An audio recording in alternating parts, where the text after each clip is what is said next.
స్త్రీల గురించి చాణక్యుడు చెప్పిన ఈ విషయాలు తెలుసా? ఆచార్య చాణక్య స్త్రీల గురించి కొన్ని విషయాలు తెలిపాడు. స్త్రీలపై ఆయన అభిప్రాయాలను చెప్పాడు.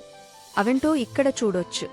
ఈ ప్రపంచం నుండి తనను తాను విడిపించుకోవడానికి మనిషి స్వచ్ఛమైన భక్తితో భగవంతుడిని ఆరాధించాలి. జీవితపు ఆనందాలను పొందాలంటే కొన్ని పద్ధతులను ఖచ్చితంగా పాటించాలి. అది కుదరకపోతే కనీసం మహిళ వలపులోనైనా వేడుక నిర్వహించాలి. ఈ పనులు చేయని వారు తమ గొప్ప సామర్థ్యాన్ని నాశనం చేసుకుంటారు. వారి యవ్వనాన్ని కోల్పోతారు. డబ్బు ఆదా చేయడం చాలా ముఖ్యమైన విషయాలలో ఒకటి. కొంతమంది స్త్రీలు డబ్బు ఉన్న పురుషులను సులభంగా ఇష్టపడతారు. కానీ ప్రకృతి నియమాన్ని ఎప్పటికీ మరచిపోకండి. ఎందుకంటే కొందరు స్త్రీలు డబ్బు ఎప్పుడైనా మిమ్మల్ని విడిచిపెట్టవచ్చు. పురుషులు తమ వివాహ నిర్ణయాలలో ఎల్లప్పుడూ జాగ్రత్తగా ఉండాలి. తొందరపడి తీసుకునే నిర్ణయం మీ జీవితాన్ని నాశనం చేసేస్తుంది. హోదాలో తనతో సమానమైన స్త్రీని పెళ్లి చేసుకోవాలి. తనకు యోగ్యత లేని స్త్రీని ఎప్పటికీ వివాహం చేసుకోవద్దు.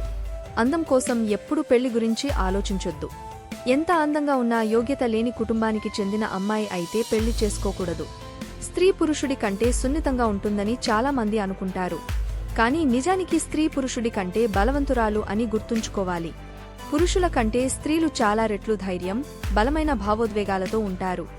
ఒక వ్యక్తి తన భాగస్వామితో ఎప్పుడూ అగౌరవంగా ప్రవర్తించకూడదు. ఎల్లప్పుడూ మీ భార్య, ఆమె కుటుంబాన్ని గౌరవంగా చూసుకోవాలి. తప్పుడు ఉద్దేశంతో స్త్రీలను సంప్రదించే వారందరికీ నరకం ద్వారాలు ఎదురుచూస్తాయని చాణక్య నీతి చెబుతుంది. అన్ని మతాలు స్త్రీలను గౌరవించాలి. స్త్రీలను గౌరవించే పురుషులకు ఎల్లప్పుడూ మంచి జరుగుతుంది.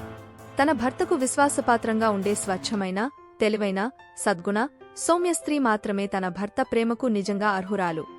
అలాంటి స్త్రీని భార్యగా చేసుకున్న వ్యక్తి నిజంగా అదృష్టవంతుడు. అలాంటి వ్యక్తిని అస్సలు వదులుకోవద్దు. స్త్రీలు పురుషుల దృష్టి కేంద్రంగా ఉంటారు. స్త్రీలు అనేక విధాలుగా పురుషుని చర్యలపై ఆధిపత్యం చేస్తారు.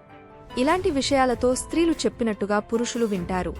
ఒక స్త్రీ పెద్దయ్యాక కూడా ఆమె తన అసలు వయస్సు కంటే చిన్నదిగా కనిపిస్తుందనే భ్రమను కలిగించేలా చేస్తుంది.